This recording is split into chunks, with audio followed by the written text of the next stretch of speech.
हे WhatsApp lovely people, बहुत बहुत स्वागत है एक बार फिर से आपका हमारे इस चैनल में। आज हम जानने वाले हैं एक हॉरर अर्बन लेजेंड के बारे में जिसे कार्मेन विंस्टीड नाम से जाना जाता है, और साथ में ये भी समझने की कोशिश करेंगे कि इसमें कितनी सच्चाई है या फिर ये महज एक अफवाह ही है। तो आपको बताना चाहता हूं कि कार्मेन विंस्टीड एक ऐसा अर्बन लेजेंड है जिसमें लोगों को ईमेल्स के माध्यम से ऐसे मैसेज आते थे जिसमें लिखा होता था शी वॉज पुश्ड, यानी कि उसे धकेला गया था। दूसरा मैसेज आता था जिसमें लिखा होता था they pushed her down a sewer, यानी कि उन्होंने उसे नाले में धकेला था। और साथ में आपसे कहा जाता है कि आप इसे किसी अन्य व्यक्ति को फॉरवर्ड करें। अगर आपने इस मैसेज को फॉरवर्ड किया तो आप सेफ हो, लेकिन अगर आप इसे इग्नोर करते हो या डिलीट करते हो तो आपको इसकी भारी कीमत चुकानी पड़ेगी, क्योंकि अब आपका सामना कार्मेन विंस्टीड से होगा। कहते हैं कि कार्मेन विंस्टीड का अर्बन लेजेंड अपने शिकार को एक सीवर वाली जगह पर या टॉयलेट में या फिर शॉवर में ले जाता है, और जैसे ही आप उठते हो आपको अपनी आंखों के सामने घुप अंधेरा मिलता है और आपको कार्मेन की हंसने की आवाजें सुनाई देती हैं, और फिर आपको कार्मेन विंस्टीड ठीक उसी तरह से मारेगी जैसे वो खुद मरी थी। इन्हीं मैसेज या ईमेल्स में इस अर्बन लेजेंड की कहानी भी बताई गई है।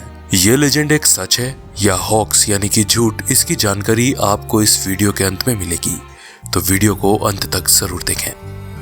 तो आइए अब जानते हैं कि इस अर्बन लेजेंड की कहानी क्या है। और आपको बताना चाहता हूं कि इस वीडियो के अंत में आपको पता चल जाएगा कि किसी को भी बुली करना, मतलब कि किसी को परेशान करना कितना ज्यादा खतरनाक हो सकता है। हॉरर अर्बन लेजेंड कार्मेन विंस्टीड की असली कहानी के अनुसार जब कार्मेन विंस्टीड 17 साल की थी तब उसके परिवार को इंडियाना शिफ्ट होना पड़ा था, जिसका मुख्य कारण उसके पिता की जॉब का छूट जाना था। नई जगह पर जाने के कारण उसको काफी सारी परेशानियों का सामना करना पड़ता था, जैसे वहां उसके पुराने दोस्तों की तरह दोस्त नहीं थे और उसका स्कूल में सब कुछ नया नया था। चूंकि यह स्कूल समय के मिड ईयर का था, यानी कि स्कूल शुरू होने के बाद का था, तो कोई भी उस लड़की से दोस्ती करने में इंटरेस्टेड नहीं था। वो अकेले ही स्कूल में घूमा करती थी और अपनी स्टडी करती थी। लेकिन थोड़े समय बाद ही वो एक ग्रुप में शामिल हो गई जिसमें कुल 5 लड़कियां थी। कार्मेन को लगा कि ये पांचों उसकी अच्छी दोस्त हैं, पर थोड़े समय के बाद ही उसे इन लड़कियों की हकीकत का पता चल गया। उसने देखा कि वो लड़कियां उसकी पीठ पीछे उसकी बुराई करती हैं और उसके बारे में झूठी अफवाहें फैलाती हैं। जब उसने उन सब से इसके बारे में बात की तो उन सब ने उसका जीना हराम कर दिया। वो उसे रोज बुली करने लगी, यानी कि परेशान करने लगी। इन सब से उसकी जिंदगी काफी ज्यादा दयनीय बन चुकी थी। वे पहले तो केवल उसके नामों से चिढ़ाती थी, पर बाद में सिचुएशंस और भी बदतर होती गई। एक दिन जब वो ब्रेक टाइम में अपनी बुक्स को क्लासरूम में भूल गई थी, तब वो उन बुक्स को लेने पहुंची तो उसने देखा कि किसी ने एक शार्प मार्कर से उसकी बुक पर गंदे शब्द लिख दिए थे। ऐसे ही एक और दिन जब उसने अपना बैग खोला तो उसने देखा कि किसी ने उसके बैग के अंदर दही डाल दिया था। कभी कभी तो स्कूल आने पर उसे उसका लॉकर टूटी फूटी हालत में मिलता था।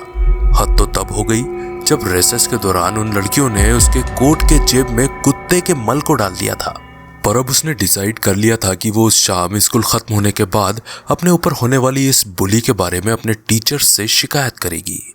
पर बेचारी कार्मेन इन सब के लिए काफी लेट हो चुकी थी और वो अपनी जान नहीं बचा पाई, क्योंकि उस दिन लंच के बाद उनके टीचर्स ने कहा कि आज स्कूल में फायर ड्रिल प्रैक्टिस है। फायर ड्रिल का मतलब होता है कि ऐसी प्रैक्टिस जिसमें लोगों को यह सिखाया जाता है कि आग लगने या कोई इमरजेंसी आने पर हमें किस प्रकार से रिएक्ट करना चाहिए।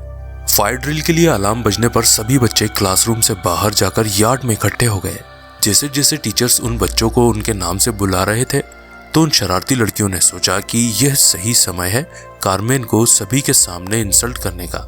वो सब उसी जगह पर पहुंच गई जहां पर कार्मेन खड़ी थी और उन सभी ने कार्मेन को घेर लिया। कार्मेन उस समय एक नाले के मेन होल के पास खड़ी हुई थी, तो उन सभी ने उसके चेहरे को नाले के मेन होल की ओपनिंग की ओर झुकाना शुरू कर दिया।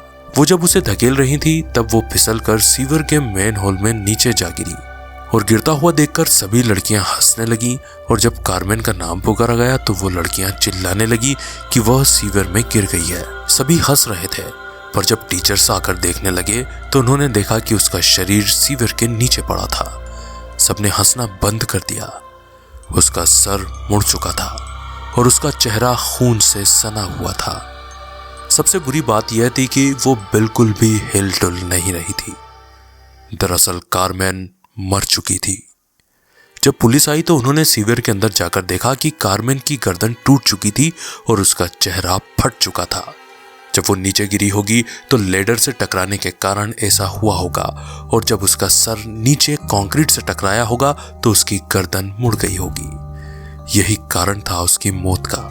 इन सब के बाद कारमेन की बॉडी को मोर्चुरी में भेज दिया गया और पुलिस ने सभी स्टूडेंट से पूछताछ की, और जब उन लड़कियों का नंबर आया तो उन्होंने झूठ कह दिया कि उन्होंने कारमेन को केवल गिरते हुए देखा था, और पुलिस ने भी उनका विश्वास किया और इस घटना को एक एक्सीडेंट बताकर इस केस को क्लोज कर दिया गया। सबको लगा कि यह सब कुछ अब खत्म हो चुका है, पर कुछ महीनों के बाद कारमेन के क्लासमेट्स को उनके माई स्पेस अकाउंट पर कुछ अजीब तरीके से ईमेल मिलने लगे।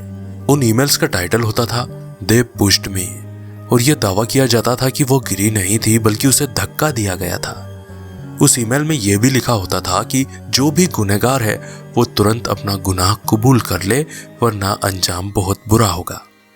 बहुत से लोगों ने इन ईमेल्स को एक हॉक्स यानी कि झूठ समझकर डिलीट कर दिया, और बाकी लोग इसे लेकर बहुत ज्यादा श्योर नहीं थे। कुछ दिनों के बाद उन लड़कियों में से एक जिन्होंने उसे सीवर में धकेला था अपने घर पर शावर ले रही थी, तभी उसे एक अजीब तरह की हंसने की आवाज सुनाई देती है। ये आवाज ऐसी लग रही थी मानो यह नाली में से आ रही थी। वो लड़की डर गई और अपने बाथरूम से बाहर की ओर भागी। उस रात उस लड़की ने अपनी माँ को गुड बाय कहा और वो सोने के लिए चली गई। पर 5 मिनट के बाद उस लड़की की माँ की आंख एक लाउड स्पीकर की वजह से आधी रात में खुल गई, तो वो तेजी से अपनी बेटी के कमरे में भागी, पर वहां कोई नहीं था। उसने तुरंत पुलिस को फोन किया। पुलिस ने छानबीन शुरू की तो आखिरकार उन्हें उस लड़की की लाश सीवर के पास से मिल गई। उसकी गर्दन टूटी हुई थी और उसका चेहरा पूरी तरह से फटा हुआ था, जैसे कि कारमेन विंस्टीड का था। इसके बाद बाकी की बची चारों लड़कियों की मौत भी ठीक उसी तरह से होने लगी जैसे कि उस पहली लड़की की मौत हुई थी। सबकी लाशें एक स्पॉट पर मिली थी, उसी खुले हुए मेन हॉल में जहां बेचारी कारमेन मरी थी। पर इन सब के बाद मौतों का सिलसिला नहीं रुका। कारमेन के जितने भी दोस्त थे वे सब मर गए थे। जिन्होंने भी इस बात पर विश्वास नहीं किया था कि उसको सीवर में धकेला गया था, वो सभी सीवर के अंदर मरे हुए पाए जाते थे, टूटी हुई गर्दन के साथ और फटे हुए चेहरे के साथ। लोगों का मानना है कि कारमेन की आत्मा अभी भी गुस्से में है और वो उन सबको मार रही है जो उसकी कहानी का विश्वास नहीं करते हैं। इसीलिए किसी को भी बुली करने से पहले ये ध्यान रखना कि तुम्हें भी कारमेन विंस्टीड का सामना करना पड़ सकता है। तो अब जानते हैं कि आखिर कारमेन विंस्टीड की जो हॉरर अर्बन लेजेंड है उसकी वास्तविकता क्या है। जब लोगों ने इस कहानी की सत्यता की जांच की तो उन्हें कोई भी ऐसी घटना नहीं मिली जिसमें किसी कारमेन विंस्टीड की मौत हुई हो। लोगों का मानना है कि यह बस एक चेन लेटर्स हैं, मतलब कि ऑनलाइन किसी भी इंफॉर्मेशन को एक व्यक्ति से दूसरे व्यक्ति तक पहुंचाना। आपने कई बार इस तरह के व्हाट्सएप मैसेजेस भी देखे होंगे जिनमें ऐसा लिखा होता है कि इस मैसेज को 20 लोगों को भेजो, आपके साथ अच्छा होगा, और नहीं भेजने पर आपके साथ बुरा होगा। तो इस प्रकार से कुछ लोग दूसरे लोगों के इमोशंस का फायदा उठाते हैं। चेन लेटर्स को आप इस प्रकार से समझ सकते हैं कि आपको मैसेज मिला और आपने डर कर या अपना फायदा देखकर किसी और को भेजा, और फिर उसने आप ही की तरह इसे किसी और को भेजा, तो इस तरह ये चेन चलती रहती है। कुछ लोगों ने कारमेन विंस्टीड की एक फिक्शनल स्टोरी बनाकर इसे लोगों के बीच डिस्ट्रीब्यूट किया, और इस प्रकार ये अर्बन लेजेंड हमारे बीच में है। लेकिन आपको बताना चाहूंगा कि बुली करना एक बहुत ही बड़ा गुनाह है। जो ऐसा करता है उसके ऊपर एक सख्त एक्शन लिया जा सकता है और उसे जेल भी हो सकती है। इसलिए मजाक में भी ये क्राइम करने का मत सोचना। और इसी के साथ आज का हमारा ये वीडियो खत्म होता है, जहां पर हमने देखी कारमेन विंस्टीड नाम की एक बहुत ज्यादा फेमस अर्बन लेजेंड। आशा करता हूं कि ये वीडियो आपको पसंद आया होगा। अगर वीडियो पसंद आया हो तो वीडियो को एक लाइक कर दें और अपने सारे ही सोशल नेटवर्क पर भी इसे शेयर कर दें। तो मिलेंगे अगले धमाकेदार वीडियो के साथ। तब तक के लिए bye bye, good night, sayonara.